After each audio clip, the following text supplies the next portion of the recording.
बिस्मिल्लाहिर्रहमानिर्रहीम अस्सलाम वालेकुम। I am doctor Awais from my skin aesthetics and laser centre Lahore. आज की वीडियो में हम बात करेंगे एक बहुत ही कॉमन क्वेश्चन की, जो कि बहुत से लोग पूछते हैं कि क्या हाइड्रा फेशियल से मिलास्मा को ट्रीट किया जा सकता है।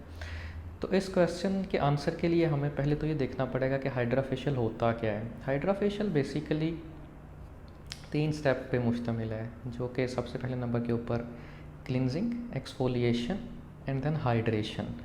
तो आप बेसिकली जो हाइड्रा फेशियल करते हैं वो इन 3 चीज़ों के लिए करते हैं।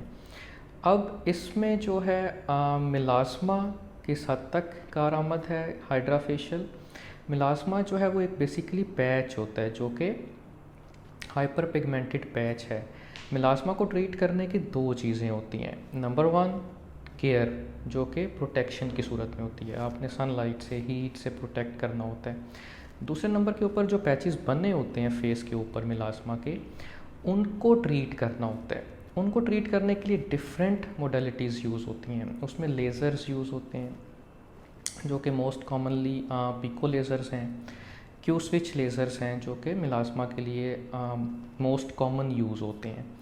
दूसरे नंबर के ऊपर मेसोथेरेपी होती है, जो कि इंट्राडर्मल इंजेक्शंस होते हैं। फिर केमिकल पीलिंग्स होती हैं, जो कि मिलास्मा को ट्रीट करने के लिए यूज़ की जाती हैं। तो डिफरेंट मोडेलिटीज़ हैं।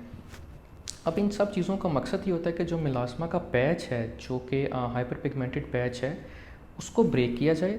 तो जब आप मिलास्मा के पैच को ब्रेक कर पाएंगे, जो कि किसी भी मोडेलिटी से किया जा सकता है, जो मोस्ट कॉमनली पिको लेज़र से किया जा सकता है, लेज़र टोनिंग्स होती हैं, क्यू स्विच लेज़र्स होते हैं, जिनसे आप उस पैच को ब्रेक कर सकते हैं। तो उसके बाद हमारी बॉडी में इम्यूनिटी होती है, जो मैक्रोफेजेस जिसे कहते हैं। तो वो हमारी बॉडी से बाहर एक्सक्रीट कर देते हैं उन पार्टिकल्स को। एक ये तरीका होता है जो कि मिलास्मा को ट्रीट करने का होता है। दूसरे नंबर के ऊपर जो किसी हद तक कारआमद होता है, वो केमिकल पीलिंग्स होती हैं, जो कि सुपरफिशियल जो डेड स्किन सेल्स हैं उन्हें रिमूव करती हैं। अब इन सब चीज़ों में जो हाइड्रा फेशियल किसी हद तक एक बेनिफिशियल हो सकता है, वो पीलिंग की हद तक हो सकता है। जो उसमें स्टेप होता है एक्सफोलिएशन का, उसमें जो नॉर्मली सॉल्यूशंस यूज़ होते हैं, उसमें सैलिसिलिक एसिड सॉल्यूशंस यूज़ होते हैं, जो कि एक माइल्ड पीलिंग इफ़ेक्ट देते हैं। तो अगर उसके साथ कोई सुपरफिशियल पीलिंग एजेंट ऐड किया जाए हाइड्रा फेशियल के साथ, तब वो थोड़ा बहुत बेनिफिशियल हो सकता है मिलास्मा को ट्रीट करने के लिए। अलोन अगर हम बात करें कि हाइड्रा फेशियल अलोन मिलास्मा को ट्रीट करने के लिए बेनिफिशियल होता है, या फिर हम मिलास्मा ट्रीट कर सकते हैं हाइड्रा फेशियल से या नहीं, तो इट्स वेरी डिफ़िकल्ट कि आप सिर्फ हाइड्रा फेशियल से मिलास्मा को ट्रीट करें, क्योंकि मिलास्मा की बेसिकली ट्रीटमेंट 2 प्रोटोकॉल्स होते हैं जो सबसे इंपॉर्टेंट है।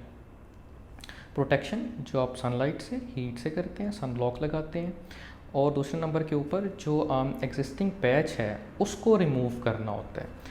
तो I hope this clears the understanding between hydra facial और मिलास्मा, कि क्या हाइड्रा फेशियल से हम मिलास्मा को ट्रीट कर सकते हैं या नहीं।